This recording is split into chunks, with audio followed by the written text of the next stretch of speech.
Selamat datang di channel Cerita Kehidupan. Sebelum lanjut ke cerita selanjutnya, yuk subscribe dan like. Absen dulu di kolom komen ya ah.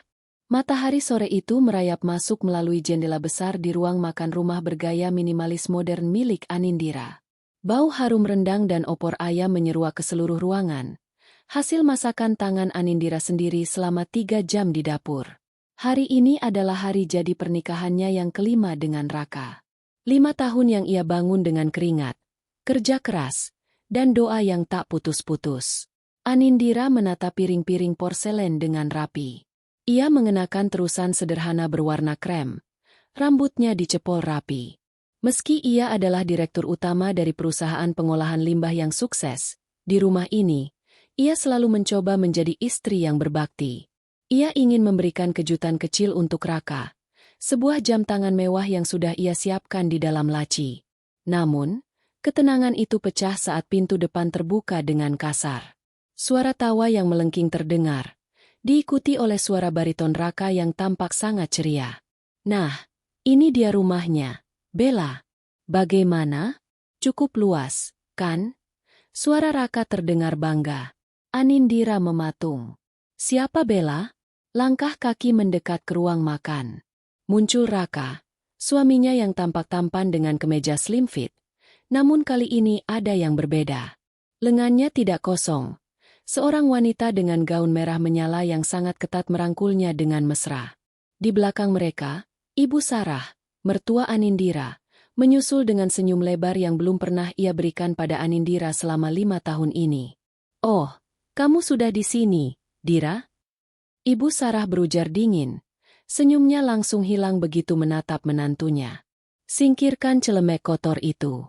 Kita kedatangan tamu terhormat. Anindira mengerutkan kening, mencoba tetap tenang meski jantungnya berdegup kencang.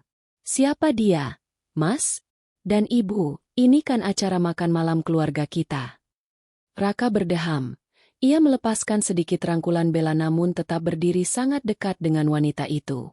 Dira, perkenalkan. Ini Bella. Dia adalah teman, maksudku, dia adalah calon pendampingku yang baru. Kita perlu bicara serius malam ini. Dunia seakan berhenti berputar bagi Anindira. Calon pendamping? Mas, kita masih suami istri yang sah. Hari ini ulang tahun pernikahan kita. Bella, wanita dengan riasan tebal dan bulu mata palsu yang menjuntai itu, tertawa kecil. Suaranya terdengar dibuat-buat, seperti gesekan biola yang sumbang.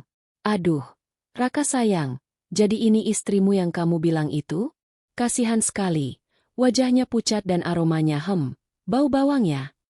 Bella mengibaskan tangan di depan hidungnya, seolah-olah Anindira adalah tumpukan sampah.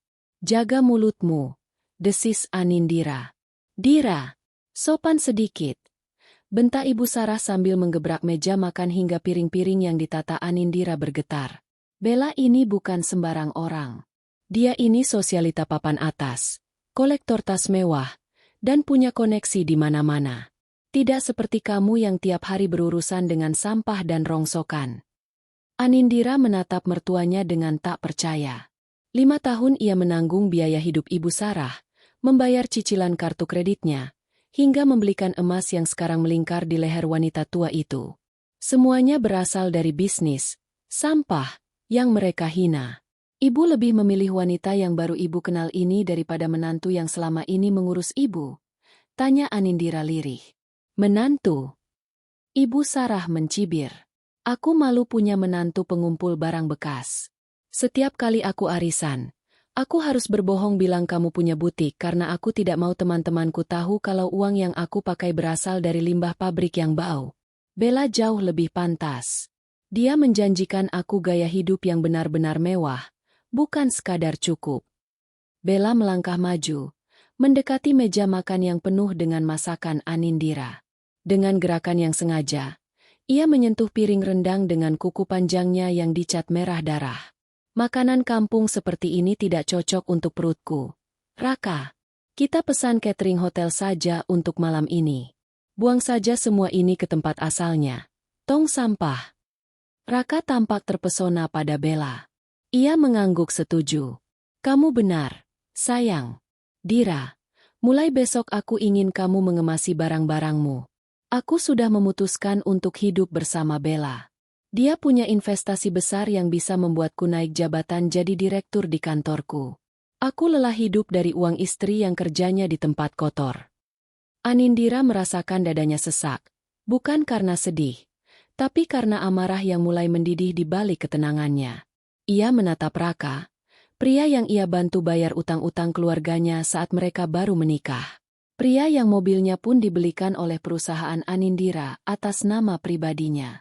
Jadi, kamu ingin aku pergi dari rumah ini, Mas? Tanya Anindira dengan nada suara yang perlahan mendingin. Tentu saja, sahut Ibu Sarah cepat. Rumah ini terlalu bagus untuk wanita rongsokan sepertimu. Bella sudah setuju untuk merenovasi rumah ini menjadi istana yang mewah. Dia akan membelikan aku perhiasan berlian yang asli, bukan sekadar emas sepuhan yang sering kamu kasih. Anindira melirik kalung yang dipakai Ibu Sarah. Kalung itu adalah emas murni 24 karat yang ia beli dari hasil bonus tahunan perusahaannya. Ternyata, di mata mertuanya, pengabdian yang tulus tak ada harganya dibanding janji manis seorang sosialita yang baru muncul entah dari mana. Baik, ujar Anindira singkat. Ia melepas celemeknya dan meletakkannya di atas kursi. Kalau itu keinginan kalian. Tapi ingat satu hal, Mas. Apa yang kamu lihat sekarang mungkin bukan kenyataan yang sebenarnya. Bella tertawa meremehkan. Oh, aku tahu kenyataannya. Kenyataannya adalah aku punya segalanya. Dan kamu tidak punya apa-apa selain bau sampah di bajumu. Lihat ini. Bella memamerkan gelang bertahtakan batu berkilau di pergelangan tangannya. Ini harganya lebih mahal dari seluruh isi gudang rongsokanmu. Anindira menatap gelang itu dengan teliti. Sebagai orang yang sering berurusan dengan material industri dan logam, ia tahu ada yang tidak beres dengan pantulan cahaya dari batu-batu itu. Namun, ia diam. Ia tidak akan memberitahu mereka sekarang. Ia ingin mereka menikmati kemenangan palsu ini. Selamat menikmati makan malam kalian, ucap Anindira tenang. Ia berbalik, melangkah menuju kamarnya bukan untuk menangis, melainkan untuk mengambil sebuah ponsel khusus dari laci kerjanya. Di ruang makan, terdengar suara tawa Ibu Sarah yang memuji-muji kecantikan Bella, sementara Raka terdengar sangat bangga memamerkan rumah itu. Rumah yang bahkan ia tidak tahu bahwa sertifikatnya tersimpan rapat di brankas pribadi Anindira dengan status harta bawaan. Anindira menghubungi seseorang di seberang telepon. Andi, siapkan tim detektif. Kirimkan data lengkap tentang wanita bernama Bella. Dan satu lagi, siapkan pengacara perusahaan. Aku ingin melakukan pembersihan total di rumahku sendiri. Permainan baru saja dimulai. Mereka pikir Anindira adalah sampah yang bisa disingkirkan begitu saja, tanpa menyadari bahwa merekalah yang sebenarnya sedang memeluk bom waktu yang siap meledak. Pagi itu, suasana di rumah yang biasanya tenang berubah menjadi medan perang mental bagi Anindira. Meski Raka sudah memintanya pergi, Anindira sengaja menunda kepindahannya selama 2 hari. Ia ingin melihat sejauh mana sang gundik sosialita itu menanamkan pengaruhnya, dan sejauh mana Ibu Sarah akan menjilat ludahnya sendiri. Anindira baru saja selesai menelepon manajer operasionalnya di pabrik pengolahan limbah baja miliknya. Ia memberikan instruksi tegas untuk memindahkan semua aset operasional ke gudang cabang lain. Saat ia melangkah ke ruang tengah, ia mendapati Ibu Sarah, Raka, dan Bella sedang duduk santai sambil menyesap kopi mahal yang baru saja dibeli Bella. Oh, lihat siapa yang bangun, sindir Ibu Sarah. Ia menatap pakaian kerja Anindira. Setelan blazer biru dongker yang elegan namun fungsional. Masih mau pergi ke tempat rongsokan itu, Dira? Apa tidak malu? Bella tadi bercerita kalau di lingkungannya, wanita itu sibuk charity atau ikut arisan berlian, bukan menghitung besi karatan. Bella tertawa. Suaranya sengaja dikeraskan. Ia duduk dengan kaki menyilang, memamerkan sepatu hak tinggi yang ia klaim bermerek desainer ternama. Tante, jangan terlalu keras pada Dira. Mungkin memang itu takdirnya. Ada orang yang lahir untuk memegang sutra, ada yang lahir untuk memegang sampah. Tapi jujur ya, Dira, Aroma tubuhmu itu, meskipun sudah pakai parfum mahal, tetap saja ada bau-bau logam busuk yang menempel. Benar-benar merusak selera makanku. Raka hanya diam, sibuk mengagumi jemari Bella. Sudahlah, Ma. Biarkan saja dia bekerja untuk terakhir kalinya. Toh, sebentar lagi dia tidak akan punya akses ke rumah ini. Kita butuh udara bersih di sini, bukan polusi dari pabrik limbah. Anindira menarik napas panjang, mencoba menahan senyum sinisnya. Kalian menyebut bisnisku kotor? Raka, Ibu. Apa kalian lupa siapa yang membayar biaya operasi empedu Ibu tahun lalu? Apa kalian lupa dari mana uang muka mobil SUV yang Mas Raka pakai itu berasal? Itu semua dari besi karatan yang kalian benci ini. Wajah Ibu Sarah memerah karena malu yang bercampur amarah. Lancang kamu. Itu adalah kewajibanmu sebagai menantu. Lagi pula, itu uang kecil. Bella bilang, investasi yang dia bawa bisa menghasilkan 10 kali lipat dari apa yang kamu hasilkan dalam setahun hanya dengan duduk diam. Benarkah, Bella? Anindira menoleh pada wanita itu. Investasi apa tepatnya? Properti? Saham? Atau skema titip modal? Bella tampak sedikit tegang sesaat. Matanya berkilat waspada sebelum kembali ke mode angkuhnya.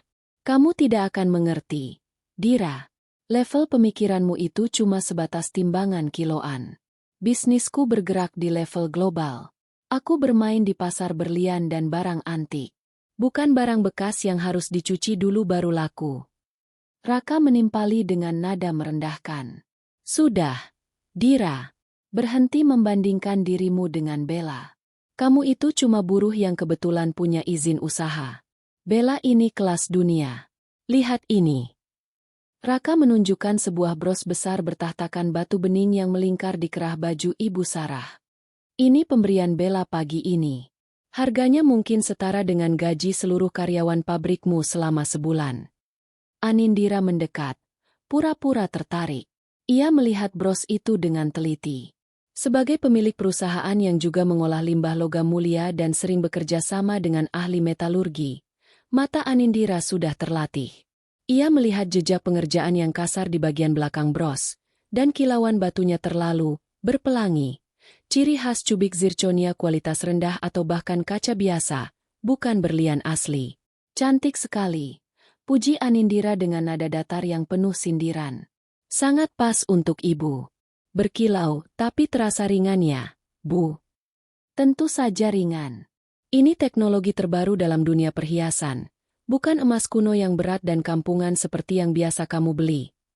Bentak Ibu Sarah sambil mengusap-usap bros palsu itu dengan bangga. Bella tampak gelisah dengan tatapan Anindira. Kenapa kamu melihatnya seperti itu? Iri? Wajar sih. Kamu kan tidak sanggup membelinya. Aku tidak iri, Bella. Aku justru merasa kasihan. Jawab Anindira tenang. Ia merapikan tas kerjanya. Aku pergi dulu. Mas Raka, aku harap kamu sudah membaca dokumen yang kukirim ke emailmu semalam tentang pembagian aset. Tapi melihat kamu begitu asyik dengan berlian baru ini, sepertinya kamu tidak peduli. Dokumen apa? Ah, paling cuma masalah administrasi sampahmu itu. Aku akan menyuruh pengacaraku, yang akan dibayar oleh Bella, untuk mengurus semuanya. Kamu tidak usah sok mengatur. Jawab Raka kasar. Anindira mengangguk. Baiklah kalau itu maumu. Oh, satu lagi, Ibu Sarah. Sebaiknya ibu jangan terlalu sering memakai bros itu langsung bersentuhan dengan kulit. Saya khawatir, teknologi terbaru, itu bisa menyebabkan iritasi. Logam murahan biasanya mengandung nikel tinggi. Heh! Tutup mulutmu. Pergi sana ke gudang sampahmu. Teriak Ibu Sarah. Anindira melangkah keluar dengan anggun. Begitu sampai di dalam mobilnya, ia segera menghubungi Andi, asisten kepercayaannya. Andi, bagaimana hasilnya? Sesuai dugaan, Bu Direktur. Suara Andi terdengar dari speaker mobil. Nama, Bella Safira, itu palsu. Nama aslinya adalah Ratna Galuh. Dia baru saja pindah dari luar kota setelah membawa lari uang investasi bodong di sana. Dan soal perhiasan yang dia pamerkan? Kami sudah menghubungi informan di pasar gelap. Dia memesan lusinan perhiasan imitasi dari pengrajin perak di pinggiran kota minggu lalu. Anindira tersenyum dingin. Tangannya menggenggam setir dengan kuat. Bagus. Biarkan mereka berpesta dengan barang palsu itu untuk sementara. Aku ingin mereka merasa berada di puncak dunia sebelum aku tarik tanah tempat mereka berpijak. Bagaimana dengan status rumah dan mobil? Semua sudah aman, Bu. Sertifikat asli ada di brankas kantor. Mobil yang dipakai Pak Raka sudah kami blokir akses GPS-nya melalui sistem leasing perusahaan atas nama Ibu. Begitu Ibu memberi komando, kita bisa menariknya kapan saja. Jangan sekarang, bisik Anindira. Aku ingin melihat mereka pamer lebih banyak lagi. Aku ingin melihat saat ibu mertuaku yang sombong itu menyadari bahwa berlian yang dia banggakan hanya membuat lehernya berlubang karena alergi logam palsu. Anindira melajukan mobilnya menuju kantor. Di spion, ia melihat rumah mewahnya yang kini dihuni oleh para parasit. Ia tidak sedih kehilangan Raka, karena baginya, pengkhianatan adalah cara Tuhan memisahkan sampah dari permata yang sesungguhnya. Dan dalam hal ini, Raka hanyalah limbah yang tidak bisa didaur ulang lagi. Malam itu, ruang tamu rumah Anindira berubah menjadi panggung sandiwara yang memuakan. Ibu Sarah duduk di sofa beludru dengan dagu terangkat tinggi, sementara di hadapannya berjejer kotak-kotak perhiasan berbahan beludru merah yang dibawa oleh Bella. Raka duduk di samping Bella, merangkul pinggang wanita itu seolah-olah dia telah memenangkan lotre terbesar dalam hidupnya. Tante, ini koleksi terbatas dari kenalanku di Paris, ujar Bella dengan nada bicara yang sengaja dibuat manja dan berkelas. Ia membuka satu persatu kotak itu. Di dalamnya, terdapat kalung dengan mata besar yang berkilau tajam di bawah lampu kristal, anting-anting menjuntai, dan gelang yang tampak berat. Mata Ibu Sarah hampir keluar dari kelopaknya. Ya ampun, Bella, ini pasti harganya miliaran. Lihat kilauannya, Raka. Jauh sekali dibanding kalung emas polos yang sering dibelikan Anindira. Itu MAH emas kuno, tidak ada seninya. Raka tertawa bangga. Tangannya mengusap bahu Bella. Sudah kubilangkan, MA? Bella ini koneksinya internasional. Dia tahu barang bagus. Bukan seperti Dira yang cuma tahu harga besi tua per kilo. Anindira, yang baru saja pulang dari kantor, berdiri di ambang pintu ruang tamu. Ia masih mengenakan kemeja kerja dan membawa tas laptop. Ia memperhatikan pemandangan itu dengan ekspresi datar. Namun matanya yang tajam langsung mengenali kejanggalan pada berlian tersebut. Sinar yang dihasilkan terlalu putih. Tidak memiliki kedalaman fire atau dispersi cahaya seperti berlian asli. Itu adalah moissanite kualitas rendah, atau bahkan hanya kaca Swarovski tiruan yang disepuh perak tipis. Oh, kamu sudah pulang, pembawa bau sampah. Sapa Ibu Sarah tanpa menoleh. Matanya tetap terpaku pada kalung di tangannya. Sini, lihat, ini yang namanya perhiasan kelas dunia. Kamu mungkin harus kerja 10 tahun di gudang rongsokanmu itu hanya untuk beli pengaitnya saja. Anindira berjalan mendekat, meletakkan tasnya di meja sudut. Cantik, Bu. Tapi apa Ibu tidak merasa kalung itu sedikit, terlalu ringan untuk ukuran sebesar itu? Bella langsung mendelik tajam. Wajahnya sedikit pucat, tapi ia cepat menguasai diri. Ringan itu artinya pengerjaannya halus. Dira. Logamnya menggunakan campuran platinum khusus yang ringan namun sangat kuat. Orang udik seperti kamu mana paham teknologi perhiasan modern. Oh, begitu ya? Platinum khusus. Anindira tersenyum tipis. Sebuah senyum yang mengandung peringatan yang tidak mereka sadari. Baiklah, saya hanya ingin mengingatkan. Ibu Sarah punya kulit yang sensitif. Terakhir kali saya belikan perak yang kadar aslinya rendah. Leher ibu langsung kemerahan. Semoga, platinum khusus, ini tidak membuat ibu gatal-gatal. Cukup, Dira. Kamu irikan karena tidak dapat bagian. Bentar Raka. Besok, aku akan menemani Bella ke bank. Dia bilang ingin memindahkan sebagian asetnya ke rekening bersamaku agar kita bisa segera membeli villa di Bali. Kamu lebih baik urus saja perceraian kita. Aku tidak mau Bella terbebani dengan statusku yang masih punya istri, rendahan, sepertimu. Anindira mengangguk pelan. Kebang? Ide bagus. Mas Raka memang harus tahu persis berapa nilai aset yang dibawa Bella. Malam itu, Anindira kembali ke kamar tamu tempat ia memindahkan barang-barangnya.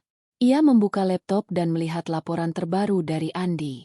Ibu Direktur, Target telah mengunjungi Pegadaian pinggiran kota 3 hari lalu untuk menjual beberapa perhiasan emas asli, yang kami duga adalah milik ibu yang dicuri dari laci kamar utama, hanya untuk menyewa mobil mewah dan membeli perhiasan imitasi ini untuk mengelabui Pak Raka, tulis Andi dalam laporan singkatnya.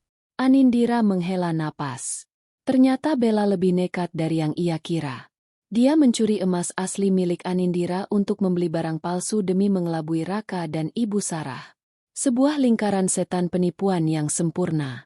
Keesokan paginya, drama yang ditunggu-tunggu Anindira mulai terjadi. Saat sarapan, Ibu Sarah terus-menerus menggaruk lehernya. Wajahnya tampak tidak nyaman. Kalung besar pemberian Bella masih melingkar di sana, namun kulit di sekitarnya mulai muncul bintik-bintik merah kecil. Mama kenapa? Kok digaruk terus? Tanya Raka khawatir. Nggak tahu, Raka. Mungkin karena udara panas. Leher Mama rasanya perih sekali, seperti terbakar. Keluh Ibu Sarah. Ia mencoba melepas kalungnya, tapi pengaitnya macet. Saat ia menariknya dengan paksa, lapisan perak pada kalung itu terkelupas, menunjukkan logam kemerahan di bawahnya, tembaga murahan. Anindira yang sedang menyesap teh hijaunya berkomentar santai. Wah, sepertinya, platinum khusus, itu mulai bereaksi dengan keringat ibu. Biasanya, tembaga atau nikel memang cepat teroksidasi kalau terkena kulit yang lembab. Bella, yang baru turun dengan gaun tidurnya, langsung memotong. Itu pasti karena sabun mandi yang dipakai tante tidak cocok. Jangan asal bicara kamu. Dira, perhiasanku itu asli. Kalau asli, kenapa warnanya berubah jadi coklat karatan begitu, Bella? Tanya Anindira sambil menunjuk ke arah pengait kalung di leher Ibu Sarah yang kini meninggalkan bekas hitam di kulit wanita tua itu. Ibu Sarah berlari ke cermin besar di ruang makan. Ia menjerit tertahan saat melihat lehernya menghitam dan merah-merah meradang. Bella, kenapa leherku jadi begini? Dan ini, kenapa kalungnya jadi berubah warna? Bella mulai gugup. Itu karena energi negatif di rumah ini. Ya, benar. Rumah ini auranya kotor karena bisnismu. Dira, emas dan platinum bisa berubah warna kalau bereaksi dengan energi jahat. Raka, yang sudah buta oleh cinta dan janji harta, mengangguk setuju. Benar, pasti karena pengaruh Dira. Besok setelah dia pergi, kita panggil ahli Feng Shui untuk membersihkan rumah ini. Jangan salahkan Bella. Dia sudah baik hati memberi Mama perhiasan mahal. Anindira hampir saja tertawa terbahak-bahak mendengar alasan konyol itu. Energi negatif? Logam berubah warna karena aura?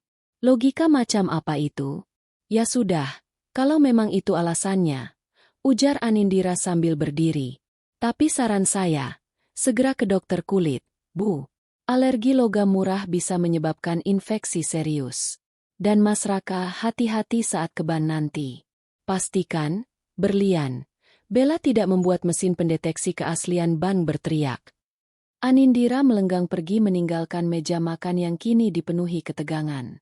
Ia tahu, langkah selanjutnya adalah pengusiran. Dan ia sudah menyiapkan kamera tersembunyi di seluruh sudut rumah untuk merekam momen saat mereka menendangnya keluar. Sebuah bukti yang akan ia gunakan untuk menghancurkan reputasi mereka di pengadilan dan di depan publik nantinya. Nikmati gatal-gatalmu, Ibu Mertua. Bisik Anindira di dalam mobil. Karena rasa gatal itu tidak ada apa-apanya dibanding rasa sakit saat kalian menyadari telah menukar berlian asli dengan sampah jalanan. Langit di atas Jakarta tampak mendung, seolah-olah alam sedang mempersiapkan panggung untuk sebuah tragedi. Di dalam rumah yang dibangun dengan hasil jerih payah Anindira itu, suasana terasa jauh lebih dingin daripada udara di luar. Hari ini adalah hari di mana kesabaran Anindira diuji hingga ke titik penghabisan. Raka berdiri di tengah ruang tamu dengan tangan bersedekap. Wajahnya mengeras layaknya seorang hakim yang baru saja menjatuhkan vonis mati. Di sampingnya, Bella tampak bersandar manja, sesekali memainkan kuku-kuku cantiknya yang berkilat.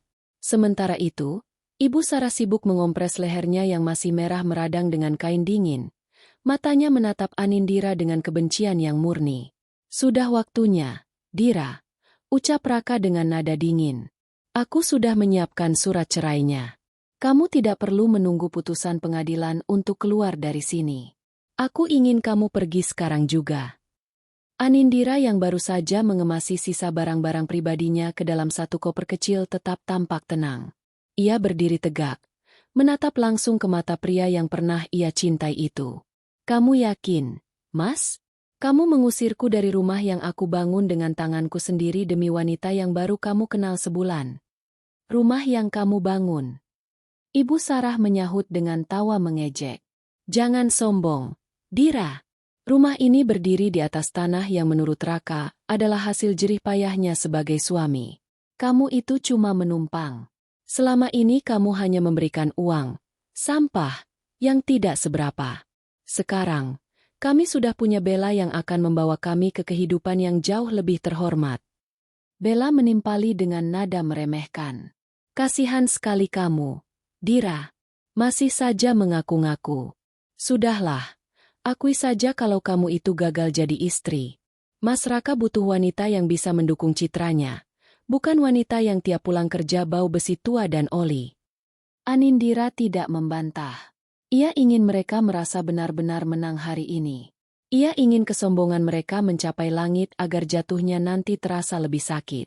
"Baiklah," ujar Anindira singkat. "Aku akan pergi." Namun, saat Anindira hendak menarik kopernya, Ibu Sarah tiba-tiba berdiri. Dengan langkah gusar, ia mendekati Anindira dan melakukan sesuatu yang tak terduga. "Brak!" Ibu Sarah menendang koper Anindira hingga terguling ke arah pintu keluar. "Jangan hanya pergi. Lari!" teriak Ibu Sarah. "Bawa barang-barang busukmu ini. Dan jangan harap bisa membawa mobil yang ada di garasi." Raka bilang mobil itu akan dipakai Bella untuk pertemuan sosialitanya sore ini. "Kamu jalan kaki saja sana." Raka hanya diam melihat ibunya memperlakukan istrinya seperti binatang. Tidak ada pembelaan. Tidak ada rasa iba. Ia justru mengambil kunci mobil di meja dan melemparkannya ke arah Bella. "Ini, sayang. Pakai saja. Aku tidak mau kamu kepanasan kalau harus pesan taksi." Anindira menatap kunci mobil yang dilempar Raka. Itu adalah mobil SUV mewah atas nama perusahaannya. Ia tersenyum tipis. Sebuah senyum yang membuat Bella merasa sedikit merinding untuk sesaat. "Kenapa kamu senyum-senyum?" bentak Raka. "Gila ya kamu diusir?" "Bukan gila, Mas. Aku hanya teringat satu hal," jawab Anindira sambil memungut kopernya yang lecet akibat tendangan Ibu Sarah. "Sesuatu yang palsu, sekeras apapun kamu memolesnya, akan tetap menjadi sampah pada akhirnya. Dan sesuatu yang asli, meski kamu buang ke lumpur, tetap akan berharga." Anindira mengeluarkan sebuah map hitam dari tas jinjingnya. "Ini adalah dokumen yang kalian butuhkan. Bacalah baik-baik nanti malam setelah aku tidak ada. Anggap saja ini hadiah perpisahan dariku." Dokumen sampah. Paling juga tagihan listrik. Ibu Sarah merebut map itu dan melemparkannya ke lantai. Anindira tidak marah. Ia berbalik dan mulai berjalan menuju pintu. Saat ia melangkah keluar, rintik hujan mulai turun. Ia tidak membawa payung. Namun ia tidak peduli. Di gerbang rumah, ia berhenti sejenak dan melihat kembali ke arah teras di mana Raka, Ibu Sarah, dan Bella berdiri sambil tertawa-tawa melihatnya kehujanan. "Ayo pergi, Mas. Kita rayakan kepergian wanita sampah ini dengan dinner mewah." Seru Bella yang suaranya terdengar sampai ke jalanan. Anindira terus berjalan hingga ke ujung gang, di mana sebuah mobil sedan hitam mewah sudah menunggunya. Andi, asistennya, segera keluar dari mobil dan membukakan payung untuk Anindira. "Bu Direktur, Anda baik-baik saja?" tanya Andi dengan nada khawatir melihat bosnya basah kuyup. Anindira masuk ke dalam mobil, meletakkan kopernya di kursi samping. Ia mengambil tisu dan menyeka wajahnya yang basah. Aku baik-baik saja, Andi. Malah, aku merasa sangat ringan sekarang. Beban 5 tahun ini sudah lepas. Apa kita lakukan sekarang, Bu? Anindira menyandarkan punggungnya. Matanya menatap tajam ke arah rumah yang baru saja ia tinggalkan melalui kaca spion. Lakukan tahap pertama. Matikan akses semua kartu kredit tambahan yang dipegang Raka dan ibunya. Blokir sistem GPS dan kunci mesin mobil SUV itu secara remote dalam 2 jam ke depan, tepat saat mereka sedang berada di jalan menuju restoran. Lalu bagaimana dengan rumah itu, Bu? Biarkan mereka tidur di sana semalam lagi. Biarkan mereka merasa seolah-olah sudah memiliki segalanya. Besok pagi, saat mereka bangun, aku ingin mereka mendapati bahwa rumah itu sudah dipasang papan penyitaan dan aliran listriknya diputus karena semua kontrak atas nama perusahaanku sudah kubatalkan. Andi mengangguk patuh. Siap, Bu. Dan soal Bella? Terus pantau dia. Pastikan dia tidak kabur sebelum polisi menjemputnya. Aku ingin dia tertangkap tepat saat Raka dan mertuaku sedang mengemis bantuannya. Aku ingin mereka melihat dengan mata kepala sendiri bagaimana sosialita internasional, pujaan mereka diborgol karena kasus penipuan. Mobil pun melaju meninggalkan lingkungan itu. Anindira mengeluarkan ponselnya, melihat notifikasi masuk. Sebuah pesan singkat dari bank. Penonaktifan kartu kredit berhasil. Anindira memejamkan mata. Ia membayangkan wajah Ibu Sarah saat pelayan restoran nanti menolak kartu kreditnya di depan Bella, atau wajah sombong Raka saat mesin mobil mewahnya tiba-tiba mati total di tengah kemacetan dan tidak bisa dinyalakan kembali karena sistem keamanan perusahaan telah menguncinya. Kalian yang memilih drama ini, bisik Anindira pada kegelapan di dalam mobil. Maka aku akan memastikan akhir ceritanya menjadi horor bagi kalian. Anindira duduk di kursi kebesarannya di lantai teratas gedung pusat Limbah Jaya Group. Ruangannya sangat kontras dengan rumah yang baru saja ia tinggalkan. Di sini semua tampak profesional, mahal, dan terkendali.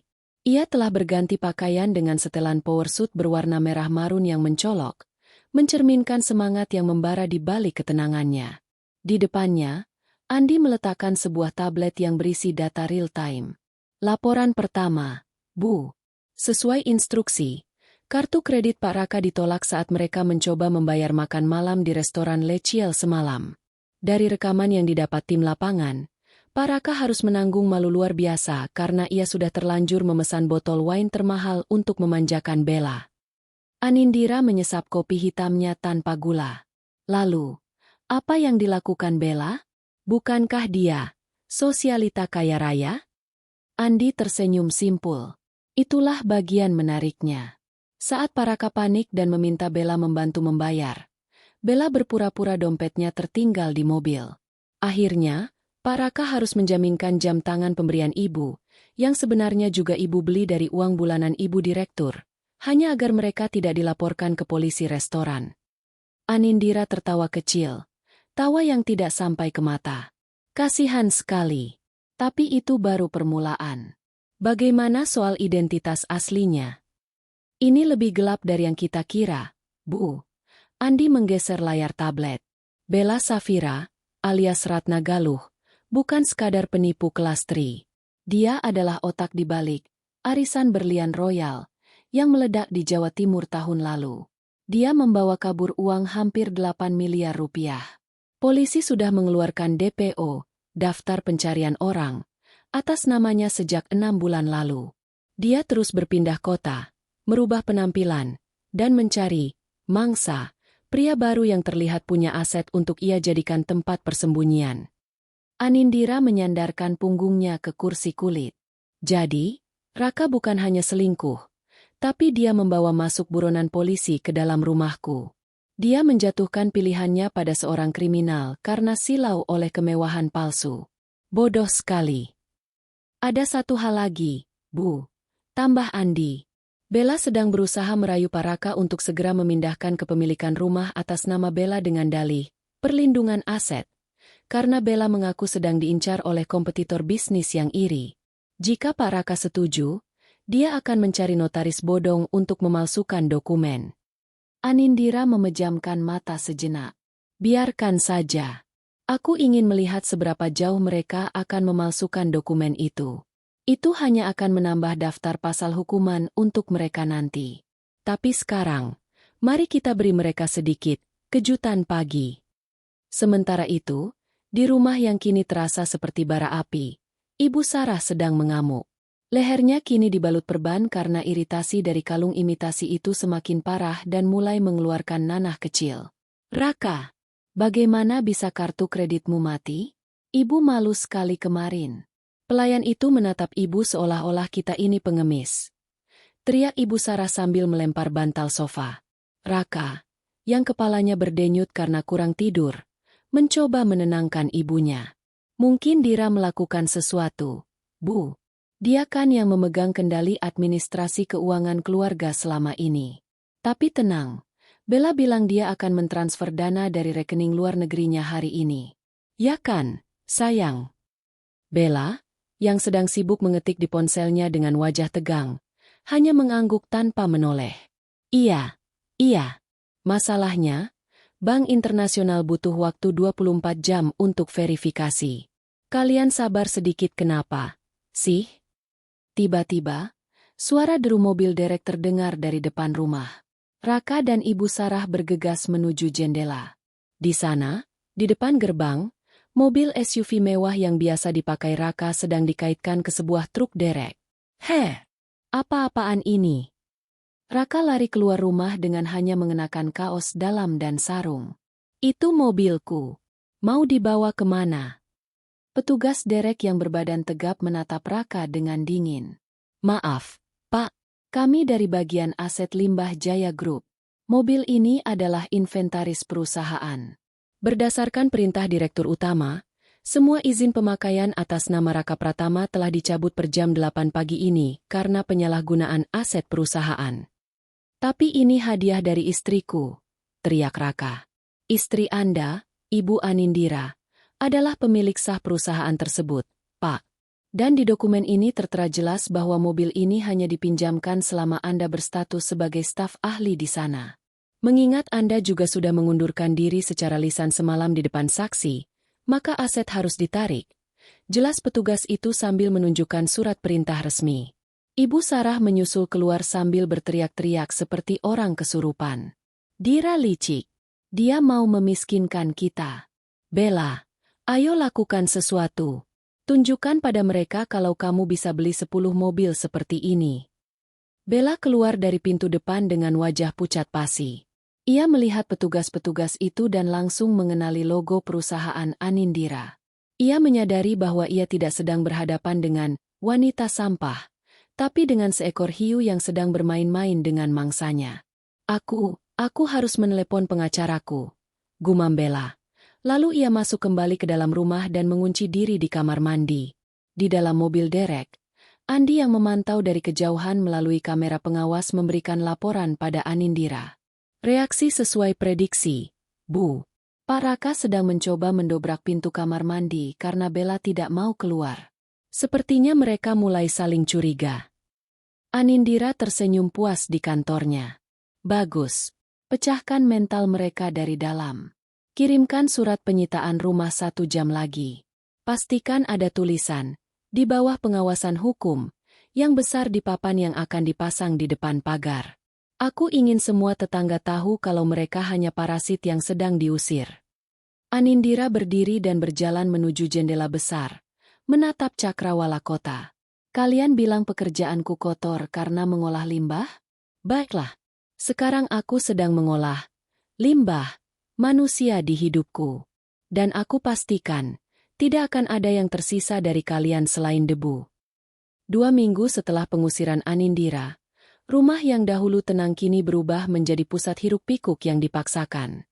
Raka, dalam keputusasaannya setelah kehilangan akses ke rekening perusahaan dan mobil SUV-nya, memutuskan untuk melakukan satu langkah nekat yang ia yakini akan menyelamatkan harga dirinya, menikahi Bella secepat mungkin.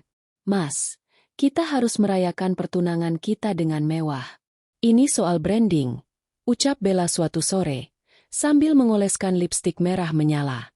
Kalau tetanggamu dan teman-teman kantormu melihat kita merayakan pesta besar, mereka tidak akan percaya pada gosip sampah yang disebar mantan istrimu. Raka, yang kini harus mengandalkan sisa tabungan pribadinya yang kian menipis, ragu sejenak. Tapi Bella, uangku sekarang terbatas. Rumah ini juga ada papan penyitaan di depan pagar. Ibu Sarah menyahut dari sofa. Lehernya kini ditutupi syal sutra untuk menyembunyikan koreng akibat alergi logam palsu yang tak kunjung sembuh. Halah, papan itu kan cuma gertakan Dira. Ibu sudah menyuruh orang mencabutnya kemarin. Raka, dengarkan Bella. Kita harus pamer. Bella bilang dia punya simpanan emas batangan di deposit box, kan? Setelah kalian tunangan, dia akan mencairkannya untuk kita. Bella tersenyum manis. Sebuah senyum yang menyembunyikan kepanikan karena ia tahu polisi mulai melacak jejaknya di kota ini. Ia butuh pesta ini sebagai topeng terakhir sebelum ia berhasil membujuk Raka menjual sertifikat rumah ini, yang ia kira milik Raka, dan kabur bersamanya. Maka, pesta itu pun digelar. Halaman rumah yang biasanya asri dengan tanaman hias Anindira, kini ditutupi tenda dekoratif berwarna emas dan putih yang tampak megah namun terasa norak. Raka menyewa catering mahal dengan kartu kredit yang ia paksa buka di bank lain dengan memalsukan data penghasilan. Ia mengenakan setelan jas putih, sementara Bella tampil dengan gaun glitter yang sangat mencolok, lengkap dengan set perhiasan baru yang ia klaim sebagai warisan keluarga. Para tamu yang datang, sebagian besar adalah teman-teman Raka yang tidak tahu apa-apa dan beberapa kerabat Ibu Sarah, berdecak kagum. Wah, Raka, kamu benar-benar beruntung. Istri barumu ini jauh lebih, wah, daripada yang lama. Puji salah satu teman kantornya. Ibu Sarah berjalan berkeliling dengan dagu terangkat. Tentu saja. Yang lama itu kan cuma tahu soal sampah. Yang ini, lihat berlian di jemarinya. Ini baru namanya menantu idaman. Di pojok jalan, sekitar 100 meter dari rumah itu, sebuah mobil van hitam dengan kaca gelap terparkir diam. Di dalamnya, Anindira duduk tenang sambil memantau layar tablet yang terhubung dengan kamera pengawas yang belum sempat dicabut oleh Raka. Mereka benar-benar berpesta di atas tanah yang sedang terbakar, bisik Anindira. Bu Direktur, tim kepolisian dari Unit Tindak Pidana Ekonomi sudah berada di posisi. Lapor Andi yang duduk di kursi pengemudi. Mereka hanya menunggu aba-aba dari kita untuk masuk. Foto-foto Bella yang memakai perhiasan, warisan, itu sudah dikirim ke pusat data. Semuanya teridentifikasi sebagai barang bukti yang dilaporkan hilang oleh korban penipuan di Surabaya. Anindira menatap layar, melihat Raka yang sedang tertawa sambil mengangkat gelas champagne. Ada rasa muak, namun lebih banyak rasa puas. Tunggu sebentar lagi, Andi. Aku ingin mereka sampai pada sesi pamer perhiasan di depan semua tamu. Aku ingin kehancuran ini disaksikan oleh orang-orang yang mereka coba buat terkesan. Kembali ke dalam pesta, suasana semakin memanas. Ibu Sarah naik ke panggung kecil di taman. Hadirin sekalian, sebagai tanda cinta calon menantu saya yang cantik ini, hari ini Bella akan membagikan souvenir spesial untuk keluarga inti, yaitu cincin safir asli. Bella maju dengan kotak kecil berisi cincin-cincin yang berkilau. Ia merasa sangat percaya diri. Pikirannya sederhana, buat mereka semua terkesan. Ambil kepercayaan Raka, lalu besok pagi bawa lari sertifikat rumah dan semua uang tunai yang tersisa. Namun, saat Bella hendak menyematkan cincin ke jari Ibu Sarah, sebuah suara dingin memecah keramaian pesta dari arah gerbang. Safir asli? Atau hanya kaca yang dicelup zat pewarna kimia? Semua mata tertuju ke arah sumber suara. Anindira melangkah masuk dengan anggun. Ia tidak lagi mengenakan baju kerja. Ia memakai gaun hitam kaktail yang simpel namun memancarkan aura otoritas yang luar biasa. Di belakangnya, berdiri Andi dan 4 orang pria berbadan tegap dengan seragam batik yang dikenal sebagai petugas reserse. Dira, berani-beraninya kamu datang ke sini, teriak Raka. Wajahnya memerah karena malu dan marah. Pergi, ini acara pribadiku dengan calon istriku. Aku hanya ingin menyelamatkan tamu-tamumu, Mas. Ujar Anindira dengan tenang sambil berjalan melewati deretan meja tamu. Jangan sampai mereka tertular gatal-gatal seperti Ibu Sarah karena memakai barang palsu dari wanita ini. Apa katamu? Ibu Sarah berteriak histeris. Ini asli. Bella tidak mungkin bohong. Anindira menoleh pada Bella yang kini wajahnya sudah sepucat kertas. Bella? Atau harus kupanggil Ratna Galuh? Bagaimana kabar skema Ponzi MU di Surabaya? Apa 8 miliar rupiah itu sudah habis sampai kamu harus mencuri emas di kamarku untuk membiayai pesta norak ini? Suasana pesta mendadak hening. Tamu-tamu mulai berbisik-bisik. Ratna Galuh. Salah satu tamu berteriak. Bukannya itu nama yang ada di berita DPO kasus penipuan berlian. Bella mencoba berbalik untuk lari menuju pintu belakang. Namun dua petugas polisi sudah menutup jalannya. Saudari Ratna Galuh alias Bella Safira, Anda kami tangkap atas dugaan penipuan berantai dan pencucian uang, ucap salah satu petugas sambil mengeluarkan borgol. Raka mematung. Gelas di tangannya jatuh dan pecah berkeping-keping di lantai porselen. Bella, apa ini? Ini salah paham, kan? Bilang pada mereka kalau kamu kaya. Anindira mendekati Raka, menatapnya dengan tatapan kasihan yang paling dalam. Dia tidak punya apa-apa. Raka. Bahkan gaun yang dia pakai itu disewa menggunakan nama palsu. Dan pesta ini? Besok tagihannya akan datang padamu. Dan karena kamu tidak punya pekerjaan lagi, aku penasaran bagaimana cara kamu membayarnya. Ibu Sarah jatuh terduduk di kursi, memegangi dadanya. Tidak mungkin. Oh, satu lagi. Anindira mengeluarkan sebuah dokumen dari tasnya. Mobil yang kalian klaim sebagai hadiah untuk Bella tadi, itu sudah diangkut kembali. Dan rumah ini, petugas penyegelan akan datang dalam 10 menit. Kalian punya waktu 5 menit untuk membawa baju yang kalian pakai dan pergi dari properti milik perusahaanku. Pesta pertunangan yang megah itu dalam sekejap berubah menjadi ajang penghakiman. Di bawah lampu-lampu dekorasi yang masih menyala, Raka dan ibunya menyadari bahwa mahkota yang mereka puja selama ini hanyalah imitasi yang kini hancur lebur. Hening yang mencekam menyelimuti halaman rumah itu, hanya interupsi suara sirine polisi yang kian mendekat dari kejauhan. Para tamu undangan, yang tadinya sibuk memuji kemewahan Bella, kini mundur teratur dengan wajah penuh ketakutan dan jijik. Mereka saling berbisik, memandang Raka dan Ibu Sarah seolah-olah kedua orang itu adalah wabah penyakit yang menular. Ratna Galuh, Anda tidak memiliki hak untuk bungkam lebih lama lagi, tegas salah satu petugas polisi sambil memegang pundak Bella. Bella, atau kini dikenal sebagai Ratna, mencoba melepaskan diri. Lepaskan.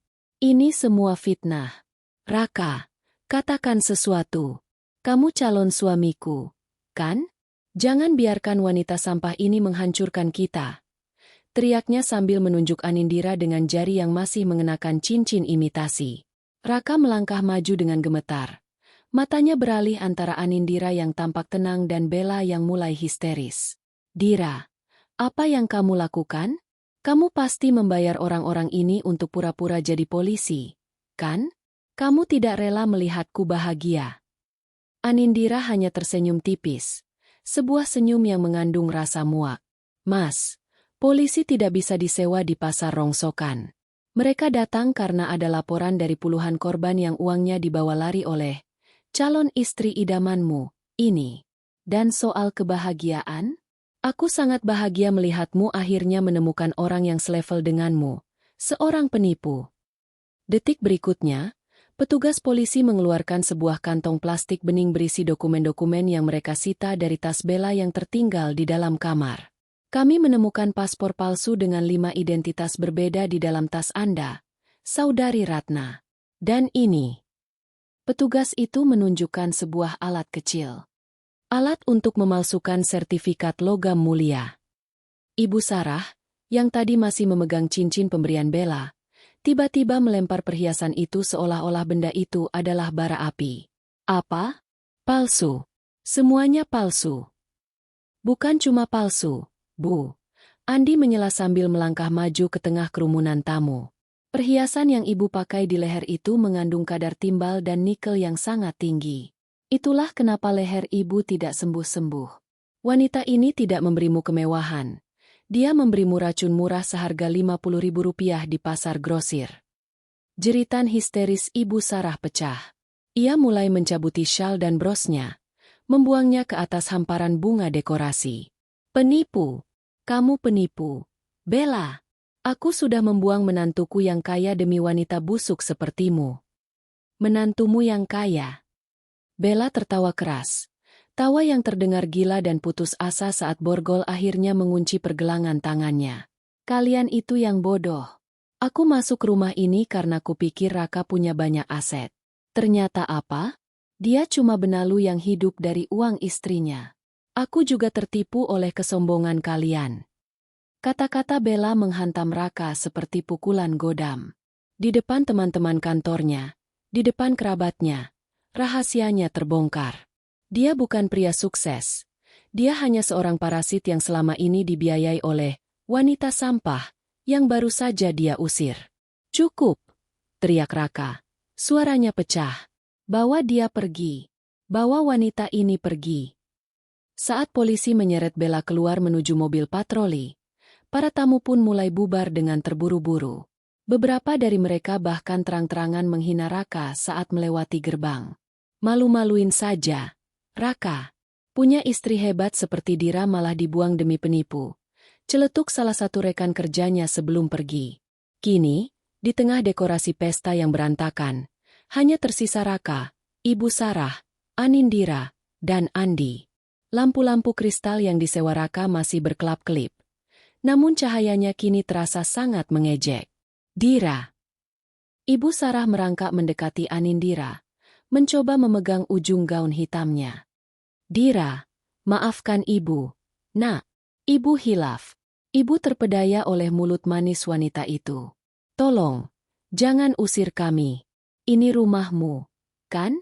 Ibu janji akan baik padamu lagi. Anindira menarik gaunnya agar tidak disentuh oleh tangan Ibu Sarah. Matanya menatap dingin ke bawah. Ibu bilang ini rumahku? Bukankah tadi ibu bilang rumah ini hasil jerih payah Raka dan aku cuma menumpang? Bukankah ibu bilang aku wanita bau sampah yang tidak selevel dengan kalian? Itu cuma salah paham, Dira. Raka mencoba mendekat, suaranya memelas. Kita bisa mulai dari awal. Aku akan menceraikan Bella. Maksudku Ratna. Kita masih suami istri yang sah menurut agama dan hukum. Mari kita bicarakan ini baik-baik. Anindira mengeluarkan ponselnya dan menunjukkan sebuah notifikasi. Mas Raka, kau lupa? 2 jam yang lalu, pengacaraku sudah mendaftarkan gugatan cerai dengan bukti perselingkuhan dan perzinaan yang kau lakukan dengan buronan polisi. Dan soal rumah ini. Andi menyerahkan sebuah map kuning kepada Anindira. Rumah ini, mobil-mobil di garasi, bahkan AC yang sedang kalian nikmati ini, adalah aset di bawah bendera perusahaan saya. Malam ini, aliran listrik dan air akan diputus secara resmi. Besok pagi, tim logistik akan datang untuk mengosongkan tempat ini tanpa terkecuali. Ujar Anindira dengan nada suara yang mantap. Dira, jangan sekejam ini. Kami mau tinggal di mana? Raka berteriak putus asa. Entahlah, mungkin di kontrakan dekat gudang rongsokanku? Tapi maaf, tempat itu terlalu bagus untuk pengkhianat sepertimu, jawab Anindira. Ia berbalik, memberi kode pada Andi untuk segera pergi. Dira, kamu tidak bisa melakukan ini. Aku suamimu. Raka mengejar. Namun langkahnya terhenti saat 2 penjaga keamanan yang dibawa Anindira menghalangi jalannya. Anindira berhenti di depan pintu mobilnya. Ia menatap kembali ke arah rumah megah itu untuk terakhir kalinya. Ia melihat Ibu Sarah yang duduk bersimpuh sambil meratapi perhiasan imitasi yang berserakan, dan Raka yang berdiri lunglai di bawah lampu pesta yang mulai meredup. Kalian merendahkan pekerjaanku karena aku mengelola limbah, kata Anindira keras agar mereka mendengar. Sekarang, selamat menikmati hidup di tempat sampah yang kalian ciptakan sendiri. Karena bagi saya, kalian adalah limbah yang sudah tidak punya nilai daur ulang.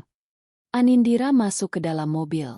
Saat mesin menderu pelan, ia merasakan beban di pundaknya benar-benar terangkat. Di kursi belakang, Ia melihat map hitam berisi data hutang-hutang baru yang dibuat Raka selama 2 minggu terakhir. Hutang yang tidak akan pernah ia bantu lunasi. Malam itu, untuk pertama kalinya dalam 5 tahun, Anindira tidur dengan senyum kemenangan yang tulus. Matahari pagi menyengat aspal di depan rumah mewah itu. Namun bagi Raka dan Ibu Sarah, cahaya itu terasa lebih menyakitkan daripada kegelapan. Mereka terbangun dalam kondisi rumah yang gerah karena aliran listrik telah diputus sejak tengah malam. Air pun tak mengalir. Ibu Sarah, dengan wajah sembab dan leher yang kian meradang hebat, hanya bisa meratapi nasib di ruang tamu yang berantakan dengan sisa-sisa pesta semalam. Tiba-tiba, suara deru truk besar berhenti tepat di depan gerbang. Suara pintu mobil yang tertutup serempak terdengar bagaikan dentang lonceng kematian. Anindira turun dari mobil sedan hitamnya. Kali ini ia tidak datang sendiri. Ia membawa 10 orang pria berseragam logistik perusahaan, seorang jurusita pengadilan, dan 2 orang aparat keamanan. Anindira melangkah dengan kacamata hitam, tampak dingin dan tak tersentuh. Buka gerbangnya. Perintah Anindira singkat. Karena listrik mati, gerbang otomatis itu harus dibuka secara manual. Raka berlari keluar dengan rambut kusut. Matanya merah karena tidak tidur. Dira, apa-apaan ini? Ini masih pagi. Kamu tidak punya hati nurani. Anindira melepas kacamata hitamnya, menatap Raka dengan tatapan yang lebih kosong dari biasanya. Hati nurani? Kata itu sudah hilang saat kalian menendang koperku di bawah hujan. Hari ini adalah hari eksekusi. Rumah ini harus kosong dalam waktu 3 jam. Jurusita melangkah maju, membacakan surat perintah pengosongan rumah berdasarkan sertifikat kepemilikan sah atas nama Anindira yang berstatus harta bawaan, serta bukti-bukti bahwa Raka tidak pernah berkontribusi dalam cicilan maupun pemeliharaan aset tersebut.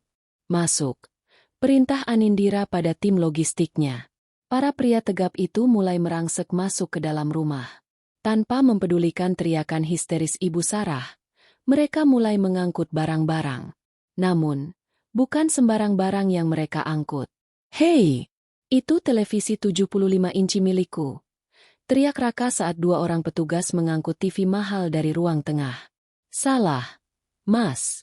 Ini dibeli menggunakan kartu kredit perusahaan atas nama saya tahun lalu. Ini aset kantor," sahut Anindira sambil mencentang daftar di tabletnya. "Sofa itu, meja makan porselen, hingga lampu kristal yang kalian banggakan semuanya adalah milik perusahaan." Ibu Sarah berlari ke kamarnya, mencoba memeluk lemari jati tempat ia menyimpan baju-baju mahalnya. "Jangan ambil baju-bajuku. Ini milikku." Seorang petugas logistik berhenti. Anindira muncul di ambang pintu kamar. "Baju-baju itu dibeli dari uang bulanan yang kuberikan. Tapi baiklah, aku tidak sudi memakai barang bekas orang sepertimu. Ambil baju-bajumu, Ibu Sarah. Tapi lemarinya? Itu harus dikosongkan. Lemari ini harganya lebih mahal dari seluruh harga diri kalian saat ini." Satu persatu perabotan mewah mulai keluar dari rumah itu. Tetangga-tetangga sekitar yang sedang melakukan aktivitas pagi mulai berkumpul di depan pagar.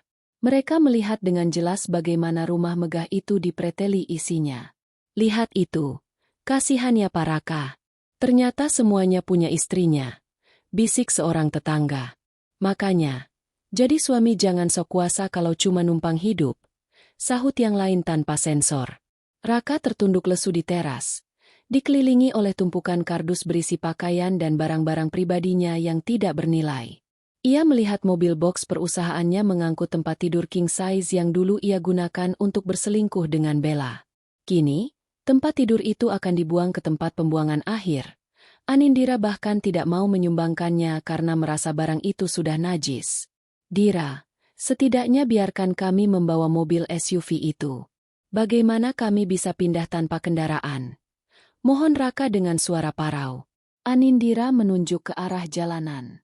Di sana, mobil SUV itu sudah dinaikkan ke atas truk derek lain. "Mobil itu adalah inventaris kantor untuk jabatan yang sudah tidak kamu pegang lagi. Kamu ingin kendaraan? Di sana ada ojek pangkalan. Pakailah sisa uang di dompetmu untuk membayar mereka." "Uang di dompetku sudah habis untuk membayar deposit pesta semalam, Dira." Kamu tahu itu? Raka mulai berteriak frustasi. Bukan urusanku, jawab Anindira datar. Saat rumah itu sudah hampir kosong melompong, menyisakan dinding-dinding putih yang dingin, Anindira berjalan ke arah brankas tersembunyi di ruang kerja. Ia membukanya, mengambil sisa dokumen penting, lalu menguncinya kembali.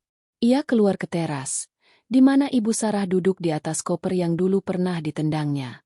Koper itu sekarang berisi baju-baju Ibu Sarah yang lusuh. Ironi yang sempurna. Oh, aku hampir lupa. Anindira mengeluarkan sebuah kantong plastik kecil dari tasnya. Di dalamnya ada beberapa perhiasan emas yang sudah rusak. Ini adalah sisa emas asli milikku yang dicuri Bella dan sempat ia gadaikan. Aku sudah menebusnya kembali. Terima kasih sudah membantu Bella menunjukkan di mana letak kunci cadanganku, Bu. Ibu Sarah hanya bisa menangis sesenggukan. Dira, ibu sakit. Nak, leher ibu bernanah. Tolong beri ibu uang untuk ke dokter. Anindira menatap luka di leher mantan mertuanya itu. Itu adalah luka dari kebohongan yang ibu puja sendiri. Pergilah ke puskesmas. Biayanya murah. Bukankah ibu bilang aku wanita sampah? Nah, biasanya orang sampah punya cara bertahan hidup yang kuat. Silakan dicoba. Anindira memberi tanda pada petugas untuk memasang rantai besar dan gembok di gerbang utama. Sebuah papan besar dipaku di pagar depan dengan tulisan mencolok. Properti ini di bawah pengawasan hukum, PT Limbah Jaya Group. Dilarang masuk. Eksekusi selesai, ujar jurusita. Anindira melangkah menuju mobilnya tanpa menoleh lagi. Di belakangnya, Raka dan Ibu Sarah berdiri di pinggir jalanan bersama tumpukan kardus dan koper, ditonton oleh puluhan pasang mata tetangga yang mencibir. Mereka tidak punya tujuan, tidak punya uang, dan tidak punya lagi harga diri yang bisa dijual. Kemana kita, Bu? Tanya Andi saat mereka sudah di dalam mobil. Anindira melihat dari kaca spion, sosok Raka yang sedang mencoba menghentikan angkot untuk mengangkut barang-barangnya. Namun sang sopir angkot menolak karena barangnya terlalu banyak. Ke pabrik, jawab Anindira dengan nada segar. Hari ini ada pengiriman limbah baja besar yang harus kupantau. Pekerjaan, kotor, ini jauh lebih menjanjikan daripada mengurusi orang-orang palsu. Mobil itu melaju perlahan, meninggalkan dua sosok yang kini benar-benar menjadi gelandangan di kota yang dulu mereka coba taklukkan dengan kesombongan. 1 bulan telah berlalu sejak pengusiran besar-besaran itu. Bagi Anindira, dunia terasa jauh lebih bersih. Perusahaannya, Limbah Jaya Group, baru saja memenangkan kontrak besar pengolahan limbah logam untuk proyek kereta cepat. Namun, bagi Raka dan Ibu Sarah, setiap detik adalah perjuangan untuk sekadar mengisi perut yang keroncongan. Pagi itu, di lobi kantor pusat yang megah dan berlantai marmer, seorang pria dengan kemeja kusam yang warnanya sudah memudar berdiri dengan gelisah. Rambutnya berminyak, wajahnya kuyu, dan sepatunya tampak mengelupas di bagian ujung. Ia adalah Raka, pria yang sebulan lalu masih merasa dirinya adalah raja di rumah mewah milik istrinya. Maaf, Pak, sudah saya katakan berkali-kali, Anda tidak bisa masuk tanpa janji temu, ujar petugas keamanan di depan lift dengan nada tegas namun sopan. Saya ini suaminya.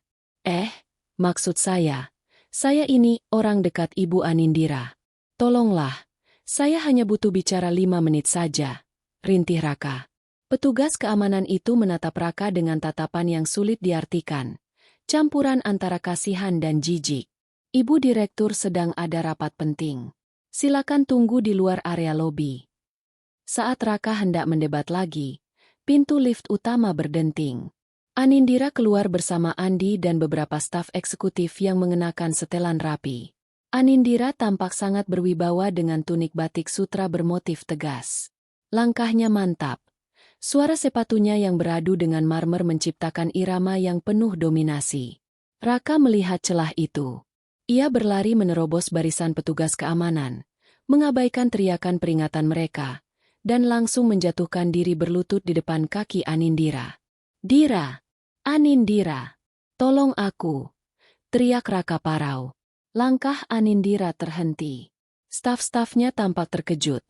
Namun Anindira tetap tenang. Ia menurunkan pandangannya, menatap pria yang bersimpu di kakinya itu seolah-olah Raka hanyalah serpihan kotoran yang tidak sengaja menempel di lantai lobi. Siapa pria ini? Andi? Apakah kita sekarang menerima tamu tanpa identitas? Tanya Anindira dengan nada suara yang sangat datar. Dira, ini aku, Mas Raka. Tolong jangan pura-pura tidak kenal. Ibu. Ibu sakit keras. Dira. Lehernya infeksi parah. Dia butuh operasi tapi kami tidak punya uang sepeser pun. Kami sekarang tinggal di kontrakan sempit di belakang pasar. Dira. Panas dan bau. Rintih Raka sambil mencoba meraih ujung sepatu Anindira. Anindira menarik kakinya ke belakang dengan cepat. Bau. Bukankah dulu Ibu Sarah bilang aku wanita bau sampah? Jadi, kurasa kalian sekarang sudah berada di lingkungan yang sangat cocok dengan selera kalian, bukan? Dira. Aku mohon, beri aku pekerjaan apa saja. Jadi tukang sapu di gudangmu pun tidak apa-apa. Atau kuli panggul besi rongsokan. Aku lapar. Dira, kami sudah 2 hari hanya makan nasi aking. Raka mulai menangis. Air matanya jatuh membasahi lantai marmer yang bersih. Anindira terdiam sejenak, membiarkan keheningan itu menyiksa Raka. Para tamu lobi dan karyawan lain kini mulai menonton tontonan memalukan itu. Memberimu pekerjaan di sini? Anindira bertanya balik. Suaranya kini terdengar ke seluruh ruangan. Mas Raka, bisnisku ini memang bisnis limbah. Tapi aku hanya mengolah limbah yang punya nilai manfaat. Sementara kamu adalah limbah beracun yang jika aku bawa masuk ke sini, akan merusak seluruh ekosistem perusahaanku. Tolong. Dira, Ibu Sarah juga titip salam.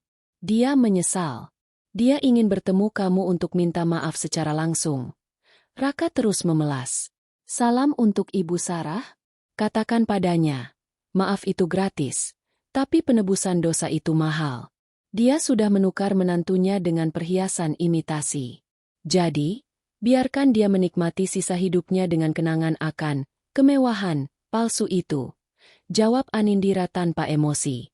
Anindira mengeluarkan selembar uang 100.000 rupiah dari tasnya. Ia tidak memberikannya ke tangan Raka, melainkan menjatuhkannya ke lantai, tepat di depan wajah Raka yang sedang bersujud. Ini untuk makan siangmu hari ini.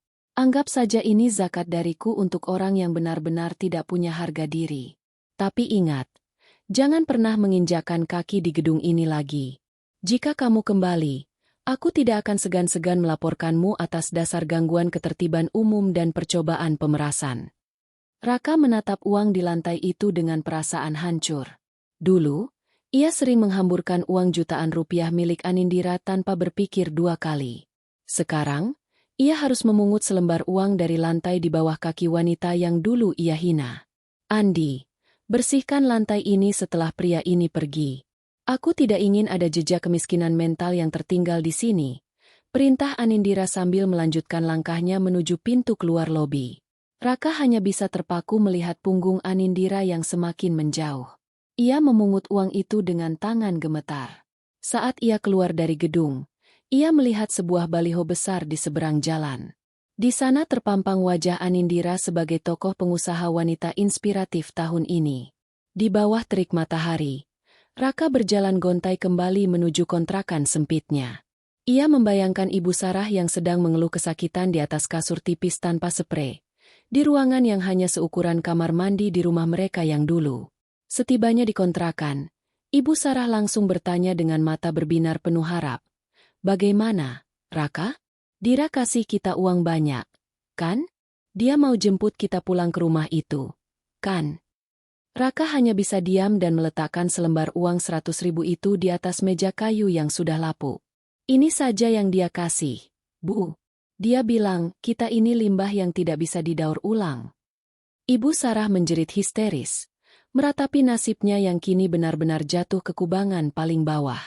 Mereka tersadar bahwa doa, wanita sampah, yang terzalimi itu kini telah terjawab sepenuhnya. Mereka tidak hanya kehilangan harta, tapi mereka telah kehilangan martabat sebagai manusia di mata satu-satunya orang yang tulus mencintai mereka dulu. Pagi itu, Anindira berdiri di atas panggung megah di sebuah aula hotel bintang 5. Ia mengenakan kebaya modern berwarna emas pucat yang sangat elegan. Hari ini adalah peluncuran yayasan beasiswa miliknya, Anindira Foundation, yang dikhususkan untuk anak-anak dari keluarga pemulung dan buruh kasar. Kesuksesan sejati bukan diukur dari apa yang kita pakai di leher atau jari kita, ucap Anindira di depan ratusan tamu undangan dan awak media. Tapi dari seberapa mampu kita mengubah sesuatu yang dianggap sampah oleh dunia menjadi sesuatu yang bernilai bagi sesama. Jangan pernah merendahkan pekerjaan apapun, karena di balik lumpur dan debu, seringkali tersimpan kejujuran yang paling murni. Tepuk tangan bergemuruh. Di barisan depan, Andi menatap bangga ke arah atasannya. Anindira telah mencapai segalanya. Kekayaan, kehormatan, dan yang terpenting, kedamaian batin. Namun, di sudut kota yang berbeda, di sebuah gang sempit yang becek dan beraroma busuk karena dekat dengan tempat pembuangan sampah ilegal, pemandangan yang sangat kontras sedang terjadi. Raka duduk di atas kursi plastik yang kakinya sudah patah satu, diganjal dengan batu bata. Tubuhnya kini kurus kering. Wajahnya terlihat jauh lebih tua 20 tahun dari usia aslinya. Ia mengenakan kaos partai yang sudah bolong-bolong. Pekerjaannya sehari-hari kini adalah menjadi tukang parkir serabutan dan sesekali memulung botol plastik jika hasil parkirnya tidak cukup untuk membeli nasi bungkus. Raka, air minum. Suara parau terdengar dari dalam kamar kontrakan seukuran 2x3 meter itu. Raka menghela napas panjang. Sebuah napas yang penuh dengan penyesalan yang sudah basi. Ia masuk ke dalam, membawakan segelas air putih dalam gelas plastik kusam untuk Ibu Sarah. Ibu Sarah terbaring lemah di atas kasur lantai yang sudah tipis dan berbau apek. Infeksi di lehernya dulu memang sudah dioperasi di rumah sakit umum dengan fasilitas jaminan kesehatan pemerintah. Namun luka itu meninggalkan bekas parut yang mengerikan dan kaku, membuat kepalanya selalu miring ke satu sisi secara permanen. Penglihatannya pun mulai kabur karena katarak yang tidak bisa ia obati. "Ibu, minumlah dulu," ujar Raka pelan. Ibu Sarah menatap televisi kecil 14 inci yang ia dapatkan dari hasil loakan. Di layar kaca, muncul wajah Anindira yang sedang tersenyum memegang piala penghargaan. Itu menantu kita, Raka?" tanya Ibu Sarah dengan suara gemetar. Air mata mulai mengalir dari matanya yang keruh. "Cantik sekali dia. Kenapa kita dulu begitu jahat padanya?" Raka tidak menjawab. Ia memalingkan wajah. Tak sanggup melihat wajah Anindira di televisi. Rasa sakit di hatinya setiap kali melihat kesuksesan mantan istrinya lebih perih daripada rasa lapar di perutnya. "Bella mana? Raka? Apa dia sudah keluar dari penjara?" tanya Ibu Sarah lagi. Pikirannya mulai pikun dan sering meracau. "Bella, maksudku Ratna, masih di dalam, Bu." Masa hukumannya ditambah karena ketahuan menipu sesama narapidana di dalam sel. "Jangan sebut nama itu lagi. Dia yang membuat kita seperti ini," desis Raka dengan nada penuh dendam. "Bukan dia, Raka." Ibu Sarah terisak. Badannya terguncang. "Bukan Bella. Tapi kita. Kita yang serakah. Kita yang memilih perhiasan palsu dan membuang emas asli. Ibu yang salah. Ibu yang menendang kopernya." Raka keluar dari kontrakan. Tak tahan mendengar tangisan ibunya yang selalu mengulang penyesalan yang sama setiap hari. Ia berjalan ke depan gang, berdiri di bawah papan reklame besar yang menampilkan iklan produk terbaru dari perusahaan Anindira. Tiba-tiba, sebuah iring-iringan mobil mewah melintas di jalan raya depan gangnya. Mobil paling depan adalah sedan hitam mengkilap yang sangat ia kenal. Raka terpaku. Di kaca belakang yang sedikit terbuka, ia melihat profil samping seorang wanita yang sangat anggun. Itu Anindira. Mobil itu berhenti sejenak karena lampu merah. Raka berdiri hanya berjarak 5 meter dari mobil itu. Ia ingin berteriak, ingin memanggil namanya, ingin meminta belas kasihan untuk terakhir kalinya. Namun, saat mata mereka tidak sengaja bertemu melalui kaca mobil, Anindira tidak menunjukkan kemarahan, tidak juga kebencian. Anindira hanya menatap Raka dengan tatapan kosong, seolah-olah ia sedang menatap sebuah tiang listrik atau benda mati di pinggir jalan. Tidak ada pengenalan, tidak ada emosi. Baginya, Raka benar-benar sudah tidak ada. Lampu berubah hijau, dan mobil itu melaju pergi, meninggalkan debu yang mendarat di baju kusam Raka. Raka jatuh terduduk di pinggir jalan, menutupi wajahnya dengan tangan yang kotor karena oli dan debu jalanan. Ia teringat masa-masa ketika ia pulang ke rumah mewah dan disambut dengan masakan hangat Anindira. Ia teringat bagaimana Anindira selalu mencium tangannya meski ia pulang larut malam. Semua kemewahan itu, semua ketulusan itu, telah ia injak-injak demi sebuah fata morgana gundik sosialita yang ternyata hanyalah seorang kriminal. Kini, Raka dan Ibu Sarah harus menjalani sisa hidup mereka dalam kemelaratan yang abadi. Bukan hanya melarat harta, tapi melarat kasih sayang dan melarat harga diri. Mereka akan menua di gang sempit itu, diingat oleh tetangga hanya sebagai orang gagal yang dulu sombong, sementara Anindira terus terbang tinggi menuju cakrawala. Keadilan mungkin datang terlambat, tapi ia datang dengan presisi yang mematikan.